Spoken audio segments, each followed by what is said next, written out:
Selamat pagi pemirsa, saya Daniel Huta Barat akan menemani Anda dengan beragam informasi terkini di antaranya. Belasan TKI ilegal di Batubara diamankan. Diduga mengantuk, sopir minibus tabrak dua mobil yang terparkir.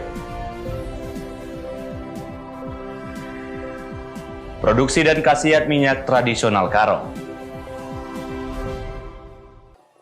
Selain cuplikan berita tadi, kami juga akan menghadirkan beragam informasi lainnya. Pemirsa, kita jelang Semun hari ini pagi selengkapnya.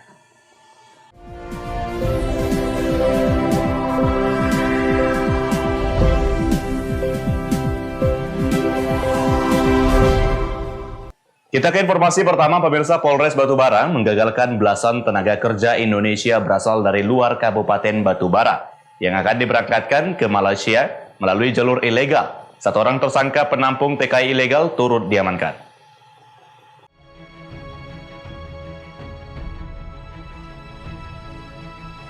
Satuan Reserse Kriminal Polres Batubara mengamankan 17 TKI ilegal yang terdiri dari 10 laki-laki dan 7 perempuan, serta barang bukti berupa 10 paspor dan telepon genggam. Tak hanya itu, polisi juga turut mengamankan seorang pria penampung TKI ilegal berinisial H 60 tahun, warga Desa Lalang, Kecamatan Medang Deras, Batubara. Kapolres Batubara dalam keterangan rilisnya mengatakan, ke-17 TKI yang diamankan berasal dari luar Batubara, yakni 13 orang berasal dari Jawa Timur dan 1 orang berasal dari Jawa Barat. Belasan TKI ilegal tersebut rencananya diberangkatkan dari Kabupaten Batubara melalui jalur ilegal dengan menggunakan kapal tongkang dengan biaya 2,5 juta hingga 3 juta per orang. Pemberantasan tindak pidana perdagangan orang ya, di wilayah Kabupaten Batubara, yang mana tersangka ini adalah penampung TKI ilegal, adalah berinisial H, umur 60 tahun, jenis kelamin laki-laki. Beliau inilah yang menampung calon-calon TKI yang akan diberangkatkan ke Malaysia dengan memakai kapal, ya, kapal kayu. Dan dari TKI ilegal ini tidak berasal dari warga Batubara.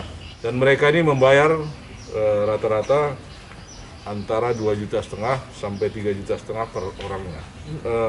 Ada 2 lagi kita upayakan tangkap, ada tekongnya masih lari, yaitu berinisial R dan D. Guna mempertanggungjawabkan perbuatannya, tersangka terancam tentang tindak pidana perdagangan manusia dengan ancaman hukuman maksimal 15 tahun penjara. Sementara 2 orang lainnya yang berperan sebagai tekong masih dalam pengejaran Satreskrim Polres Batubara. Taufik melaporkan untuk Eva Rena TV. Sementara itu pemirsa, tim Satres Narkoba Polres Labuhan Batu meringkus 2 orang pegawai saat hendak mengonsumsi narkotika jenis sabu di RSUD Rantau Prapat Labuhan Batu, Sumatera Utara. Kedua pegawai mengonsumsi sabu dengan alasan untuk menambah stamina saat dinas malam.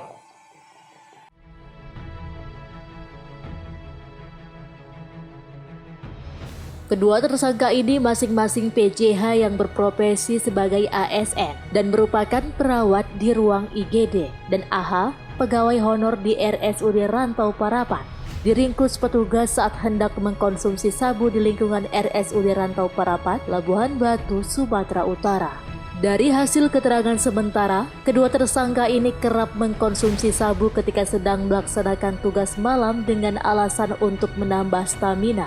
Kapolres Labuhan Batu AKBP Denny Kurniawan menjelaskan, berdasarkan informasi masyarakat, pihaknya berhasil mengamankan 2 pegawai di lingkungan Pemkab Labuhan Batu di salah satu ruangan yang berada di lantai 4 RSUD Rantau Parapat ketika hendak mengkonsumsi narkotika. Dari tangan para tersangka turut diamankan barang bukti sabu dan alat hisapnya. Anggota kami dari Sat Narkoba Polres Labuhan Batu, berdasarkan informasi dari masyarakat, melakukan penangkapan terhadap 2 oknum pegawai negeri sipil Kabupaten Labuhan Batu yang bertugas di Rumah Sakit Umum Daerah Labuhan Batu. Dimana pada saat itu kedua orang ini sedang menggunakan narkotika jenis sabu-sabu dan dilakukan pada saat mereka tugas jaga. dan dilakukan di lantai 4 rumah sakit tersebut. Untuk barang bukti sabu-sabu yang kita amankan, kita sita dari tersangka seberat 0,60 gram dan beberapa alat yang digunakan oleh para tersangka. Terhadap kedua tersangka, polisi mempersangkakan melanggar pasal 114 ayat 1, subsidiar pasal 112 junto pasal 132 dari Undang-Undang RI Nomor 35 Tahun 2009 tentang narkotika dengan ancaman hukuman maksimal 15 tahun penjara. Ucok Sitorus melaporkan untuk Eva Rina TV. Informasi berikutnya, pemirsa, puluhan masyarakat dan tokoh agama di Kabupaten Langkat, Sumatera Utara mendatangi tempat hiburan malam yang diduga menjadi lokasi maksiat. Aksi ini dilakukan sesuai dengan tuntutan masyarakat yang menolak adanya lokasi maksiat di wilayah mereka. Warga Desa Tanjung Putus, Kecamatan Padang Tualang, Kabupaten Langkat, Sumatera Utara, melakukan sweeping di sejumlah lokasi hiburan malam yang ada di wilayah tersebut. Puluhan warga dan tokoh agama yang didampingi oleh Ketua Majelis Ulama Indonesia, Kecamatan Padang Tualang, mendatangi satu persatu lokasi tempat hiburan malam yang menjual minuman keras dan diduga menyediakan wanita penghibur atau PSK. Di sejumlah lokasi, masyarakat dan tokoh agama meminta agar pemilik warung dan lokasi tempat hiburan untuk menutup tempat usahanya, karena lokasi usaha tersebut dapat merusak generasi bangsa dan mengundang kemaksiatan di wilayah mereka. Ketua MUI Kecamatan Padang Tualang mengatakan, aksi ini dilakukan sesuai dengan tuntutan masyarakat yang menolak adanya lokasi maksiat di wilayah mereka. Untuk mencegah hal yang tidak diinginkan, pihaknya bersama camat dibantu pihak kepolisian dan TNI turun ke lokasi mendampingi masyarakat mendatangi lokasi hiburan malam. Ini kegiatan untuk membasmi maksiat yang ada di wilayah Desa Tanjung Putus. Ini berdasarkan dari keresahan masyarakat Desa Tanjung Putus untuk kiranya membersihkan dari tempat-tempat maksiat untuk wilayah Desa Tanjung Putus ini, karena aspirasi masyarakat Desa Tanjung Putus untuk bagaimana Desa Tanjung Putus bersih dari maksiat, maka mereka berkumpul untuk berusaha menutup tempat-tempat maksiat itu dari Desa Tanjung Putus ini. Mereka berduyun ya, didampingi oleh Bapak Camat, Bapak Kapolsek untuk bisa terjaga ketertiban dalam menutup tempat-tempat maksiat itu. Wahyu Pertama melaporkan untuk Eva Rina TV. Sumut hari ini masih akan kembali sesaat lagi, tetaplah bersama kami.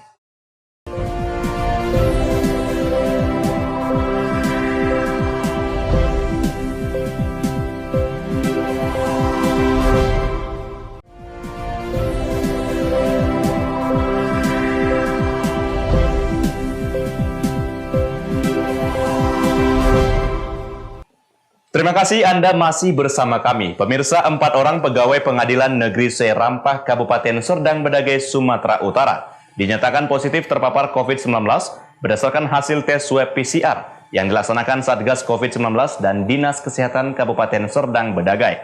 Operasional perkantoran dan layanan pengadilan dihentikan sementara waktu.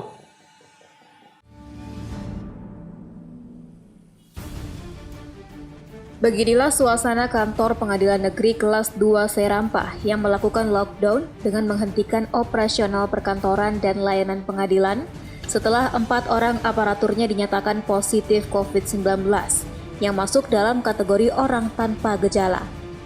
Penghentian operasional kantor dilakukan mulai dari Kamis tanggal 7 Januari hingga tanggal 15 Januari 2021 mendatang. Diketahuinya aparatur PN Serampah terpapar COVID-19 berawal dari tes swab PCR secara mandiri oleh salah seorang aparatur pengadilan yang kemudian hasil tesnya dinyatakan positif. Menindaklanjuti temuan tersebut, selanjutnya dilakukan tes swab kepada seluruh pegawai pengadilan yang berjumlah 40-an orang pada tanggal 28 Desember 2020 yang lalu, di mana hasilnya ditemukan 3 orang dinyatakan positif COVID-19. Adapun saat ini keempat orang aparatur pengadilan yang dinyatakan positif terpapar COVID-19, 3 orang merupakan warga Kabupaten Serdang Bedagai dan 1 orang lainnya merupakan warga Kabupaten Deli Serdang. Saat ini keempat orang yang dinyatakan positif COVID-19 sedang melakukan isolasi mandiri di rumah mereka masing-masing dengan mendapatkan pengawasan dari Dinas Kesehatan dan Satgas COVID-19. Berdasarkan hasil pemeriksaan swab PCR pada seluruh aparatur di Pengadilan Negeri Serampa, diperoleh hasil bahwasanya 3 orang aparatur kami terpapar COVID-19, di mana memang ketiganya termasuk ke dalam kategori OTG. Terhadap ketiganya sampai dengan saat ini sudah diberikan bantuan obat-obatan dan dilakukan pemantauan kepada ketiganya yang kebetulan berdomisili di wilayah Serdang Bedagai. Akan tetapi ada satu lagi yang kebetulan berdomisili di wilayah Deli Serdang atau Lubuk Pakam, dan kepada yang bersangkutan juga sudah disampaikan kepada Dinas Kesehatan pemerintah kabupaten setempat agar dilakukan pemantauan juga. Selain melakukan penghentian sementara operasional dan layanan pengadilan, pihak pengadilan juga sudah melakukan upaya sterilisasi dan penyemprotan di seluruh ruangan pengadilan guna mencegah penyebaran virus COVID-19. Direncanakan operasional kantor akan kembali dibuka dan berjalan normal pada Senin 18 Januari 2021 mendatang. Abdul Malik melaporkan untuk Eva Rina TV. Sementara itu, pemirsa, sejumlah pengrajin tahu dan tempe di Tapanuli Selatan dan Kota Padang Sidempuan memilih mengurangi jumlah produksi akibat kenaikan harga kedelai. Saat ini harga kedelai di pasar tradisional mencapai Rp9.500 per kilogramnya. Kenaikan harga ini terjadi sejak menjelang akhir tahun kemarin. Kenaikan harga kedelai di pasaran ternyata mempengaruhi para pengrajin rumahan tahu dan tempe di Tapanuli Selatan dan Kota Padang Sidempuan. Menurut para perajin rumahan tahu dan tempe ini, akibat kenaikan harga kedelai, permintaan tahu dan tempe di pasaran jauh menurun. Mengantisipasi pasaran dan kerugian, para pengrajin tahu dan tempe ini memilih mengurangi produksi sambil menunggu harga kedelai kembali normal. Sebelumnya harga kedelai di pasaran tradisional berkisar antara Rp5.000 hingga Rp5.500 per kilogram. Namun menjelang akhir tahun lalu kemarin, harga bahan pokok tahu dan tempe ini naik Rp2.000 per kilogramnya, menjadi Rp9 hingga Rp9.500 per kilogram. Para pengrajin tahu dan tempe rumahan ini berharap agar harga kedelai cepat kembali normal.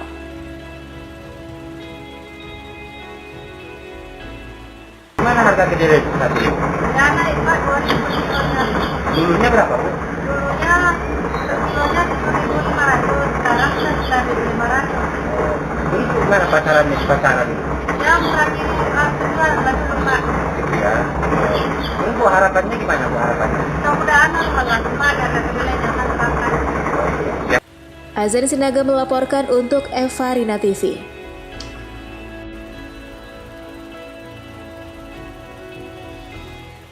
Pemirsa, diduga mengantuk, sopir minibus yang dikemudikan remaja 17 tahun menabrak 2 mobil yang sedang parkir di Jalan Jawa Medan, Sumatera Utara, Senin siang.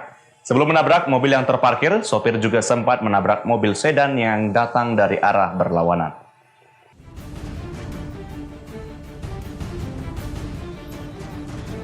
Kecelakaan yang melibatkan 4 mobil ini terjadi di jalanan lurus dan padat. Sopir mobil Juk bernomor polisi BK68H menabrak 2 mobil yang sedang parkir. Saksi mata mengaku remaja yang masih berusia 17 tahun ini datang dari arah Jalan MT Haryono menuju Jalan Jawa Medan dengan kecepatan tinggi. Diduga mengantuk, warga Jalan Adam Malik Medan ini hilang kendali dan mobil yang dikemudikannya oleng serta menabraki mobil yang parkir. Tabrakan keras tersebut mengakibatkan mobil yang dikemudikan terpental hingga ke badan jalan, hingga mengakibatkan arus lalu lintas di Jalan Jawa macet total. Akibat tabrakan tersebut, 3 mobil rusak berat. Sebelum menabrak mobil yang terparkir, sopir sempat menabrak mobil sedan yang datang dari arah berlawanan. Mobil hitam ini warna hitam dari arah jalan MT Haryono. Di sana kabarnya dia udah nabrak mobil, lajunya kencang gitu. Di sana rupanya kami nggak tahu, lihat tiba-tiba dia ngantem mobil parkir di sini. Ada 2 mobil terparkir di Avanza sama mobil Avanza lah 2. Tiba-tiba ini hilang kendali bisa sampai ke badan jalan ya gitu bang. Ada korban nggak? Korban belum tahu bang, cuman supirnya tadi tengok ada luka-luka gini gitu bang. Tidak ada korban jiwa dalam peristiwa ini. Kasus kecelakaan kini sudah ditangani Satlantas Polrestabes Medan. Wahyu Pratama melaporkan untuk Eva Arena TV.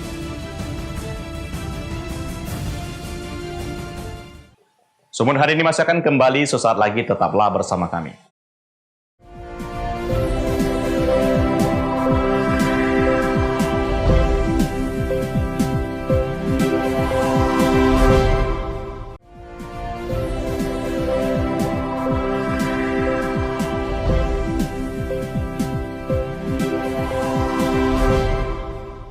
Terima kasih Anda masih bersama kami. Pemirsa, setiap daerah memiliki kearifan lokal terkait obat tradisional yang mujarab untuk menyembuhkan aneka penyakit. Salah satunya adalah minyak gosok Kastana Karo, Sumatera Utara. Minyak yang diramu dengan berbagai macam rempah-rempah ini dipercaya bisa menyembuhkan berbagai penyakit, luka, dan terkilir.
Seperti kunyit sendiri, kita tahu kunyit itu antiseptik alami.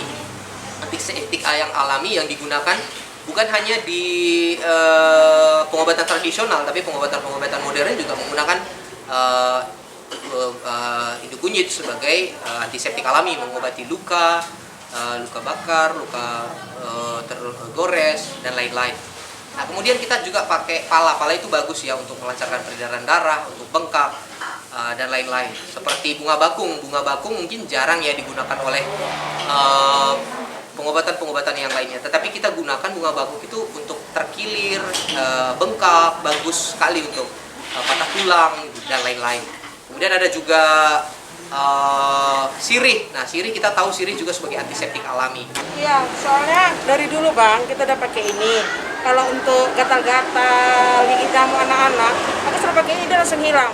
Kena pisau, goreng lele itu kan meletup-meletup, kan ada bekas luka bakarnya. Ini kakak sini langsung ada bekas. Aku suka pakai ini. Terus kena pisau nak paku yang ada tetanusnya. Itu biasanya sirih kita haluskan dulu, kita tempelkan, itu tetanusnya hilang. Mungkin aja pakai ini. Kena gerenda juga selalu pakai ini. Terus kalau untuk bayi, aku punya anak 2-5 tahun ya kan, ada yang 2 tahun, ada yang 5 tahun. Aku selalu pakai minyak hijau. Minyak hijau ini ganti telon. Permintaan bukan hanya datang dari masyarakat suku Karo, namun dari berbagai daerah di Indonesia dan juga luar negeri. Daniel Pekwali melaporkan untuk Eva Arena TV.